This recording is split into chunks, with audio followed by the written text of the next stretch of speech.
이걸 요즘 젊은 사람들에게까지 확장시켜보면 명절에 고향 내려가기 꺼려하는 이유가 바로 나옵니다. 고향에 가면 친척 어른들께서 물어보시죠. 너 왜 결혼 안 하니? 이런 취직, 결혼, 대학 진학, 심지어 출산 이런 같은 질문은요. 단박에 대답하기가 어렵습니다. 짧게 대답하기 어려운 질문들이에요. 나에게 여러 가지 사정이 있으니까요. 그래서 짜증이 나는데 이 질문 내용보다 더 짜증나는 게 있죠. 내가 그래서 어떻게든 대답을 좀 드리려고 하는데 갑자기 그 친척 어르신께서 이렇게 말씀하십니다. 아, 됐고.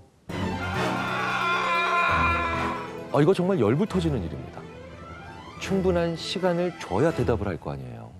그런데 만약에 충분한 시간을 줬음에도 불구하고 대답이 짧게 돌아온다면 질문을 받은 상대방이 답하기 껄끄러운 질문일 수도 있겠다는 넓은 아량도 필요합니다. 그런데 우리는 이런 시간에 대한 배려를 전혀 하지 않는다는 거죠. 심리학적으로 이렇게도 해석해 볼 수 있죠. 우리는 잘한다고 하면 빨리 한다는 고정관념을 가지고 있습니다. 빨리 한다는 건 그런데 결코 그 사람의 장점이 아닙니다. 하지만 우리는 대부분 적성을 어떻게 찾나요? 어린이가 빠르게 잘하는 걸 찾아요. 그런데 성과가 나오지 않아도 그 안에서 계속해서 머무르고 심지어는 어른의 눈으로 보면 추적추적대고 있어요, 아이가. 그게 적성이에요. 계속 거기에 머물러 있으면서 그것을 즐기고 계속해서 성과가 나오지 않더라도 끈기를 가지고 기다린다는 거. 그걸 심리학자들은 향유한다라고 합니다. 몰입하는 사람보다 향유하는 사람이 성과를 만들어내는 궁극적인 사람이 된다는 걸 우리가 잊으면 안 되겠습니다. 성격은 빅5로는 5개, MBTI에서는 그 차원의 조합으로 16종류 등으로 사람들을 설명합니다. 성격은 이렇게 몇 가지 유형화를 통해서 사람들을 분류할 수 있지만요. 취향은 수백, 수천, 수만 가지입니다. 그런데 이 취향과 예민함이 만들어내는 게 바로 그 어린이의 미래고 적성입니다. 어린이들의 다양함을 보려면 어린이들의 성격과 외모를 보지 마세요. 그리고 제발 그 어린이가 무엇을 좋아하는가를 보셔야 합니다. 어린이의 개성은 그보다 복잡하게 만들어진다.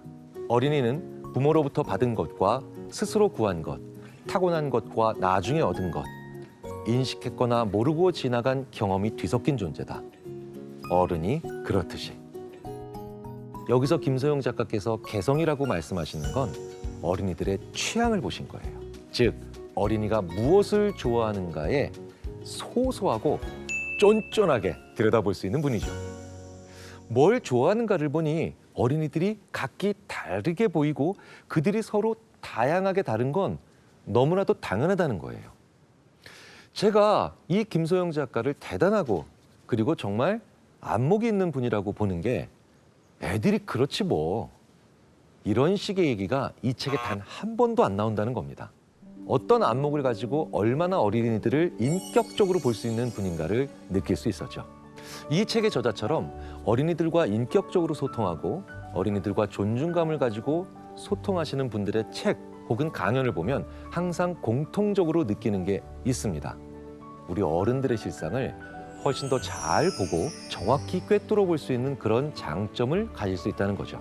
그래서 이 책을 어린이들을 책으로 보시면 안 됩니다.